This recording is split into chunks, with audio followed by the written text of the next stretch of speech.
ચર્ચા કરવા માટે અત્યારે આઈડીબીઆઈ કેપિટલ માર્કેટ એન્ડ સિક્યોરિટીઝના દેવેન મહેતા આપણી સાથે જોડાઈ ગયા છે. દેવેનજી, સ્વાગત છે. Very good morning. અને આ અઠવાડિયું પણ જુઓ હવે થોડુંક નર્વસનેસવાળું શરૂ થતું જોવા મળ્યું છે. વેલ, આપણને એવું હતું કે આજે 10 દિવસનો હોલ્ટ લીધો છે, એને લઈને કોઈક સારા સમાચાર આવતા જોવા મળશે.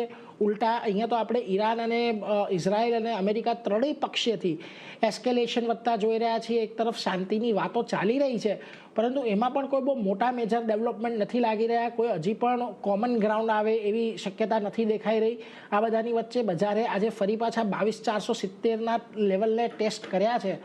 શું ધ્યાન રાખવું? હવે ખાસ વાત આજના દિવસની એક્સપાયરી, હવે તમે અહીંયાથી કયા લેવલ ને ધ્યાનમાં રાખી રહ્યા છો એક્સપાયરી માટેના?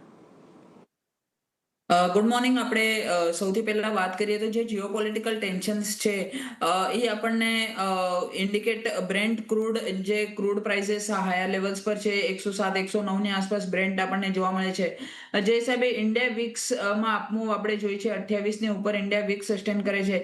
મારા હિસાબે ઓવરઓલ જે નિફ્ટી અને જીઓપોલિટિકલ ટેન્શન્સ છે એમાં આ લેવલ્સ જ્યાં સુધી કુલ ઓફ નથી થતા, જ્યાં સુધી ઇન્ડિયા વિક્સ કુલ ઓફ નથી થતું અને ત્યારબાદ જે બ્રેન્ટ ક્રૂડ છે જ્યાં સુધી કુલ ઓફ નથી થતું ત્યાં સુધી આપણને હાયર લેવલ્સ પર આપણને પ્રેશર જોવા મળી શકે છે માર્કેટમાં. તો ઓવરઓલ સ્ટ્રક્ચર માર્કેટમાં થોડુંક વીક છે. નિફ્ટીમાં આપણે વાત કરીએ તો 22,470ના જે લાસ્ટ વીકના લો હતા એ લેવલ્સને આજે ટેસ્ટ કર્યું છે. એ લેવલ્સની નીચેની ક્લોઝિંગ આવે તો મારા હિસાબે માર્કેટમાં અને નિફ્ટીમાં આપણને થોડીક હજી એક ડાઉન મૂવ અને ફર્ધર સેલિંગ પ્રેશર જોવા મળી શકે છે.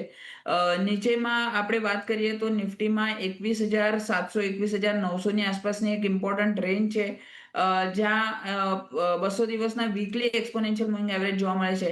એ લેવલ સુધી આપણને નિફ્ટી કરેક્ટ થતા જોવા મળી શકે છે અગર આજની ક્લોઝિંગ 22,500 ની નીચે આવે તો. ઉપરમાં જ્યાં સુધી 23,500 ની ઉપરની ક્લોઝિંગ નથી આવતી ત્યાં સુધી નિફ્ટીમાં કોઈ લોંગ પોઝિશન લેવાની કોઈ સલાહ નથી.